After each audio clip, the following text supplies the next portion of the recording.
챕터 10 챕터 10 에베소서 6장 1절에서 3절.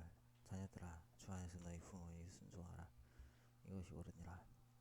너희 아버지와 어머니를 공경하라. 이것은 약속이 있는 첫 계명이니 이로써 네가 잘되고 땅에서 장수하리라. 축복의 약속이 담긴 계명, 너희 부모를 공경하라. 불행히도 우리는 어른들에 대한 예의나 공경이 사라져버린 시대를 살아가고 있다. 나는 어린 시절에 어른들에 대해서는 부모님뿐만 아니라 누구에게든지 깍듯이 예의를 갖춰 공손한 말씨를 쓰도록 교육을 받았다. 그것을 우리는 공경이라고 한다. 비록 수년에 걸쳐 사회가 변했다고 말하지만 하나님의 말씀은 변함이 없다. 너희 아버지와 어머니를 공경하라는 계명은 무척이나 단순하게 들린다. 너무 단순해서 특별히 다른 9가지 계명과 비교해 볼 때 그다지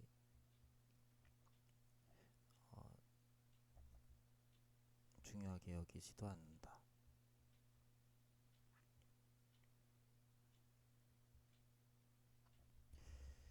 하지만 천천히 살펴보면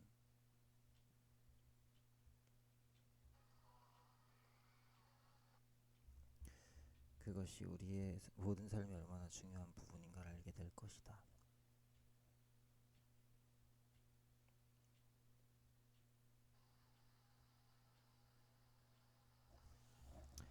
내 부모를 공경하라. 그리하면 네 하나님 여호와가 네게 준 땅에서 네 생명이 길리라. 출애굽기 20장 12절.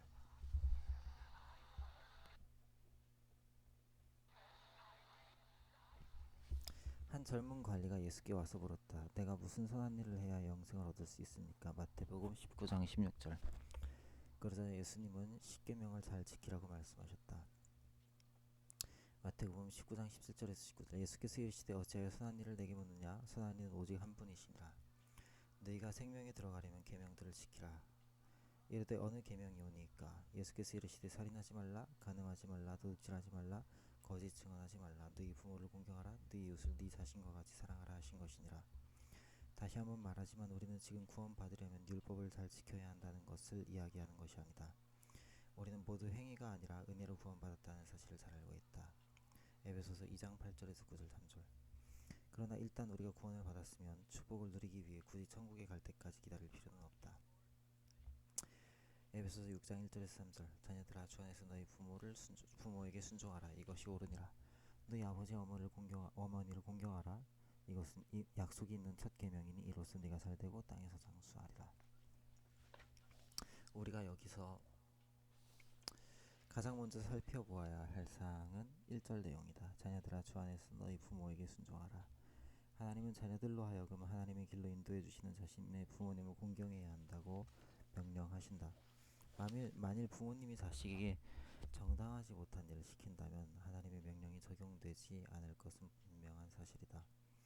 앞서 말한 것에서 한 걸음 더 나아가 하나님은 우리가 아버지와 어머니를 공경해야 한다고 말씀하고 계신다. 사실 우리의 눈길을 끄는 것은 바로 그 다음 내용이다. 이것은 약속이 있는 첫 계명이다. 그 다음 3절에서 그 약속이 무엇인가를 설명하신다.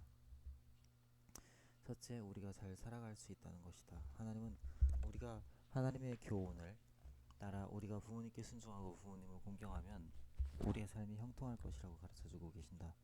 하나님의 말씀은 여기서 끝나지 않는다. 하나님은 우리가 형통한 삶을 살아가게 될 뿐만 아니라 우리가 이 땅에서 장수하게 된다고 말씀하신다. 당신은 어떤 기분이 드는가? 나는 이 말이 상당히 중요하게 들린다. 내가 부모님을 공경하게 되면 오랫동안 장수하면서 이 땅에서도 복을 누릴 수 있는 것이다. 동전을 뒤집어 보듯이 본문의 말씀도 역으로 해석해보면 말씀의 깊이가 한층 더 달라질 것이다. 너희 아버지와 어머니를 공경하라. 그러면 너희 하는 일이 형통할 것이다. 너희 부모님을 공경하지 말라. 그러면 네 일은 잘 풀리지 않게 될 것이다. 너희 아버지와 어머니를 공경하라. 그러면 네가 이 땅에서 장수할 것이다. 너희 부모님을 공경하지 말라. 그러면 하게 될 것이다. 이 한 가지 계명을 무시하게 되면 우리의 삶에는 저주가 머무르고 그 결과 하나님의 축복이 가로막히게 된다. 당신에게 도움이 될 수 있는 몇 가지 사항을 짚어주고 싶다. 여기서 유의해야 할 사항은 너희 부모를 공경하라는 말씀이 우리에게 부모님에 대한 사랑의 감정을 품으라고 하신 말씀이 아니라는 것이다. 사랑이란 감정은 본질상 요구나 명령할 수 있는 것이 아니다. 사랑의 밑바탕에는 감정이 깔려있기 때문이다. 그런 반면에 공경은 순종하는 행위다. 안타까운 것은 부모들 중에는 자신들의 행동 때문에 자녀들의 사랑을 받지 못하는 경우도 있다. 만일 당신도 이런 부모가 있다면 결심하고 부모님을 용서하기 바란다. 사랑한다는 말까지는 못해도 할 수 있는 한 최선을 다해서 부모님을 공경하겠다는 결심을 굳히게 되면 그것이 바로 하나님을 높여드리는 것이 된다. 그러면 하나님이 당신을 귀히 여겨서 당신과 당신의 가족에게 물려있는 저주를 끊어주시고 당신의 가족을 축복의 통로로 사용하실 것이다. 40년 후 내가 경험한 자유에 관한 가장 놀라운 이야기를 들어보라. 한 노신사가 나를 만나러 우리 교회로 찾아왔다. 그는 그리스도인이 아니었다. 그런데 어쩌다가 내가 나오는 TV 프로그램을 본 모양이다. 너희 아버지와 어머니를 공경하여 저주를 끊어버리고 축복을 풀어내라는 내 강의를 들었을 때 이 노인은 90세였다. 50년 전에 그는 부잣집 안에 심한 원장을 벌였는데 그가 결혼하려고 할 시점에 그런 일이 있었던 것이다. 그와 장래 그의 신부는 화가 나서 집을 나와버렸고 그 이후로는 아버지와 완전히 담을 쌓고 지냈다. 그들은 결혼식도 올리지 않고 아파트로 옮겨 동거 생활을 했다. 그들은 아직도 그 집에 살고 있는데 50년이 지난 지금도 여전히 그렇게 살고 있다는 것이다. 하는 일마다 막히게 되고 뭔지 모르지만 방해를 받는 듯한 느낌을 받았다고 한다. 그러던 어느 날 부모 공경에 관한 나의 강의를 듣고 뭔가 떠오르는 게 있었던 모양이다. 그들은 오랜 삶을 살았지만 형통한 인생은 아니었다. 나를 만나러 온 그날 그는 하나님께 용서를 구했다. 그는 예수님을 자신의 구세주로 영접했다. 그 다음에 우리는 그의 축복을 가로막고 있었던 저주를 물리쳐버렸다. 그로부터 약 한 달 후 50년 동안을 그 좁은 아파트에서 살아온 그들에게 하나님은 처음으로 자기 명의로 된 집을 허락하셨다. 하나님의 말씀은 곧 하나님의 뜻. 마크 트웨인은 한때 이런 말을 했다. 14살 사춘기 시절에는 내 아버지가 너무 무식해 보여서 주변에 아버지가 있으면 참을 수 없을 정도였다.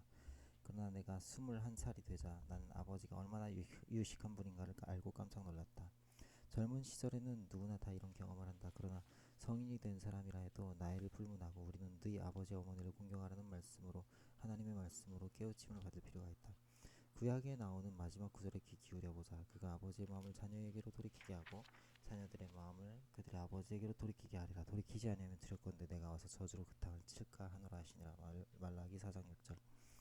본문은 메시아 되시는 주님을 믿고 기도하면 아버지의 마음이 자녀들에게로 그리고 자녀들의 마음이 아버지에게로 되돌아오게 된다는 내용이다. 만약 우리가 그렇게 하지 않는다면 무슨 일이 일어나게 될지 살펴보자. 돌이키지 않으면 두렵건대 내가 와서 저주로 그 땅을 칠까 하노라 하시니라. 잘 묵상해보면 이것은 어느 한쪽만의 문제로 인해 불거지는 저주가 아니다. 거기에는 여러 가지 상관관계가 있다. 여기서 하나님이 각자 자신의 부모님을 공경해야 한다고 말씀하시는 대상은 이 세상의 모든 자녀들임에는 틀림이 없다. 그러나 여기에도 이면이 있다. 에베소서 6장 4절 또 아비들아 너희 자녀를 노엽게 하지 말고 오직 주의 교훈과 훈계로 양육하라. 인간의 본성이란 참으로 형용하기 어렵다. 우리는 하나님의 말씀을 도깨비 방망이 사용하듯이 자기 마음대로 휘둘러댄다.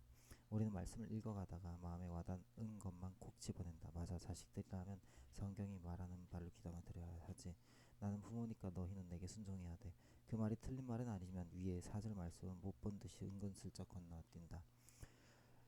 또 아비들아 너희 자녀를 노엽게 하지 말고 오직 주의 교훈과 훈계로 양육하라. 만약 자녀들로부터 부모 대접을 받으려면 먼저 자녀들을 노엽게 하거나 빗나가게 하지 않도록 최선을 다해야 한다. 내가 가장 좋아하는 성경 구절을 들어보겠는가? 골로새서 3장 18절에서 21절. 아내들아 남편에게 복종하라. 이는 주 안에서 마땅하니라. 남편들아 아내를 사랑하며 괴롭게 하지 말라. 자녀들아 모든 일에 부모에게 순종하라. 이는 주 안에서 기쁘게 하는 것이니라. 아비들아 너희 자녀를 노엽게 하지 말지니 낙심할까 함이라. 수년간 목회를 해오면서 남편들이 골로새서 3장 18절을 얼마나 많이 인용하는지 놀랄 때가 한두 번이 아니다. 아내들아 남편에게 복종하라. 이는 주 안에서 마땅하니라. 이 말씀은 구원받지 못한 남편들까지도 좋아한다. 그들은 다른 성경 말씀을 인용하여 그들의 생명을 구원할 생각은 못하면서도 아내들이 남편에게 순종해야 한다는 말은 어디서 주워들었는지 잘도 외우고 있다. 그러나 그 다음 부분을 보기 바란다. 남편들아 아내를 사랑하며 괴롭게 하지 말라. 만일 우리 부부가 18절에 있는 아내들아 남편에게 복종하라는 말씀대로 살아간다면 티즈에게도 19절에 있는 말씀을 기대할 권리가 있는 것이다. 그 다음 내용도 마찬가지다. 자녀들아 모든 일에 부모에게 순종하라. 이는 주 안에서 기쁘게 하는 것이니라. 아비들아 너희 자녀를 노엽게 하지 말지니 낙심할까 함이라. 골로새서 3장 20절에서 21절. 우리는 쌍방이 함께 이 일에 힘써야 한다. 이유는 그래야만 우리가 아직 세상에 있는 동안에 형통하고 장수할 수 있기 때문이다. 예수님이 먼저 보여주셨다. 이 계명을 가장 잘 실천하고 성취한 사람이 과연 있을까? Yes, 바로 예수님이시다. 예수님은 우리가 본받을 수 있도록 이 계명을 온전하게 성취하신 가장 놀라운 신뢰를 남겨주셨다. 우리는 예수님의 가상 7언 중 자신의 어머니를 보살펴달라는 부탁의 말씀을 들을 수 있다. 요한복음 19장 25절에서 27절. 예수의 십자가 곁에는 그 어머니와 이모와 글로바의 아내 마리아와 막달라 마리아가 섰는지라. 예수께서 자기의 어머니와 사랑하시는 제자가 곁에 서 있는 것을 보시고 자기 어머니께 말씀하시되 여자여 보소서 아들이니이다 하시고 또 그 제자에게 이르시되 보라 너희 어머니라 하신데 그때부터 그 제자가 자기 집에 모시니라. 예수님은 죽음을 앞두고 있었다. 우리는 주님이 십자가상에서 겪으셔야 했던 신체적 고통이나 영적 괴로움을 상상조차 할 수 없다. 주님은 바로 그런 상황에 처해 있었음에도 불구하고 어머니를 잊지 않으셨던 것이다. 예수님은 공경하고 부모님은 홀대한다면 어느 날 사냥을 나선 나는 산 정상에 앉아 해가 떠오르기를 기다리고 있었다. 그때 문득 하나님께 한 가지를 여쭤보았다. 아버지, 제가 이렇게 살았으면 좋겠다 하시는 부분이 있나요? 더 큰 하나님의 은총을 맛보려면 제가 어떤 부분에 더 노력해야 한다고 생각하세요? 그러자 하나님께서 말씀해 주셨다. 너희 부모님께 좀 더 자주 전화를 드리도록 해라. 성경을 더 많이 읽어라. 기도 시간을 늘려라. 가난한 자들에게 더 많은 시간과 물질을 할애하라는 식으로 하나님께서 하실 말씀이 얼마든지 많이 있으실 텐데도 하나님께서 진정 내게 바라시는 것은 부모님께 좀 더 자주 문안드리는 것이다. 집에 오자마자 형님께 전화를 드렸더니 어머님의 75회 생일이 다가오니 깜짝 파티를 열자고 제의했다. 너도 시간을 낼 수 있니? 라고 형님이 물었다. 그 당시 나는 부모님과 멀리 떨어져 생활하고 있을 뿐만 아니라 몸이 10개여도 모자랄 스케줄이 항상 대기 중이었다. 생일 파티에 못 가는 곤란한 상황을 이야기하려 치면 얼마든지 핑계를 댈 수 있었다. 그런데 마음속에 이런 질문이 떠올랐다. 너는 하나님 일이 바쁘다고 사냥을 쉰 적이 있느냐? 전도서 1장 9절에 이런 말씀이 있다. 해 아래는 새 것이 없다. 예수님도 당시에 똑같은 문제를 다루셔야만 했다. 마태복음 15장 4절에서 6절. 하나님이 이르셨으되 네 부모를 공경하라 하시고 또 아버지나 어머니를 비방하는 자는 반드시 죽임을 당하리라 하셨거늘 너희는 이르되 누구든지 아버지에게나 어머니에게 말하기를 내가 드려 유익하게 할 것이 하나님께 드림이 되었다고 하기만 하면 그 부모를 공경할 것이 없다 하여 너희의 전통으로 하나님의 말씀을 폐하는도다. 우리는 바리새인들도 역시 핑계거리를 만들었다는 사실을 알고 있다. 하나님 부모를 공경해야 한다는 것은 잘 알고 있습니다. 저도 정말 그러고 싶어요. 하지만 하나님께 그렇게 많이 들고 있지 않습니까? 무슨 말인지 알겠는가? 두말할 것도 없이 하나님은 나에게 놀라운 교훈을 깨우쳐 주셨다. 만일 내가 주님을 위해 불철주야 헌신하고 있는 그 일, 목양, 신축, 건물, TV방송 등등에 하나님의 축복이 임하려면 즉 내가 하는 모든 일이 형통하려면 먼저 내 쪽에서 하나님이 시키시는 일을 잘 따라야 한다는 것이다. 즉 부모님을 잘 받들어 모셔야 공경한다. 당신은 하나님의 말씀을 받들지 못할 정도로 그렇게 바쁜 몸인가? 예수님도 얼마든지 그렇게 하실 수 있었을 것이다. 어머니 저 지금 여기에 있다 보니 좀 바쁜데 하지만 예수님은 그렇게 하지 않으셨다. 주님의 말씀을 들어보라. 어머니 온 세상의 사람들의 목숨이 다 제 어깨에 달려 있습니다. 하지만 어머니 모시는 일을 잊어본 적이 없습니다. 어머니 이제는 요한을 아들로 생각하세요. 요한아 내 어머니를 부탁한다. 3일 후 예수님은 부활하셨고 예수님의 십자가 고난은 우리 모두에게 너무나 복된 일이 되었다. 영적 축복의 단계, 영적인 축복의 세 가지 단계를 간략하게 살펴보자. 첫째는 가정에서 부모님을 공경하는 데서 오는 축복이다. 우리는 하나님의 말씀을 통해 이미 알게 되었다. 그렇다면 이 땅에서 우리를 다스리는 권위자들에 대해서는 어떤 태도를 지녀야 할까? 너희를 인도하는 자들에게 순종하고 복종하라. 그들은 너희 영혼을 위하여 경성하기를 자신들이 성산할 자인 것 같이 하느니라. 그들로 하여금 즐거움으로 이것을 하게 하고 근심으로 하게 하지 말라. 그렇지 않으면 너에게 유익이 없느니라. 히브리서 13장 17절. 우리가 살아가는 사회는 권위자들을 무시하라고 가르치고 있다. 많은 사람들이 걸핏하면 공직사회는 위정자들을 비판한다. 너무나 많은 TV 프로그램에서 대통령을 비웃고 정치인들을 욕하는 통해 초등학생들까지 권위자에 대한 험담을 스스럼없이 하고 있지 않은가. 물론 우리가 모든 공직자들의 말에 동조하고 그들에게 항상 호감을 가져야 한다는 말은 아니다. 그러나 최소한 공직자들에 대한 예의는 잃지 말아야 한다. 장로들의 얼굴도 존경을 받지 못하나이다. 에가서 5장 12절. 어른들을 공경하라는 말은 과거 부모의 부모들이 자녀를 가르칠 때 흔히 하던 훈시였다. 우리는 모든 저주에 다 그만한 까닭이 있다. 잠언서 26장 2절 3조는 말을 기억해야 한다. 부모들이 자녀들에게 가르치는 훈시는 선이나 악 혹은 축복이나 저주를 불러올 수 있는 도미노 효과를 일으킨다. 이 모든 것이 가정에서 시작된다. 그런 다음 아이들은 사회생활을 통해 위정자들을 존경하도록 가르침을 받는다. 영적 축복의 세 번째 단계는 하나님의 사람들을 공경하는 데서 나온다. 너희를 인도하는 자들에게 순종하고 복종하라. 그들은 너희 영혼을 위하여 경성하기를 자신들이 성산할 자인 것 같이 하느니라. 그들로 하여금 즐거움으로 이것을 하게 하고 근심으로 하게 하지 말라. 그렇지 않으면 너희에게 유익이 없느니라. 히브리서 13장 17절. 분명히 말하지만 하나님은 아무에게나 맹목적으로 순종하라고 말씀하시는 것이 아니다. 하나님께서 어떤 사람을 당신의 삶 속에 목자로 위임하셨다는 확신이 들면 그들로 하여금 즐거움으로 이것을 하게 하고 근심으로 하게 해서는 안 된다.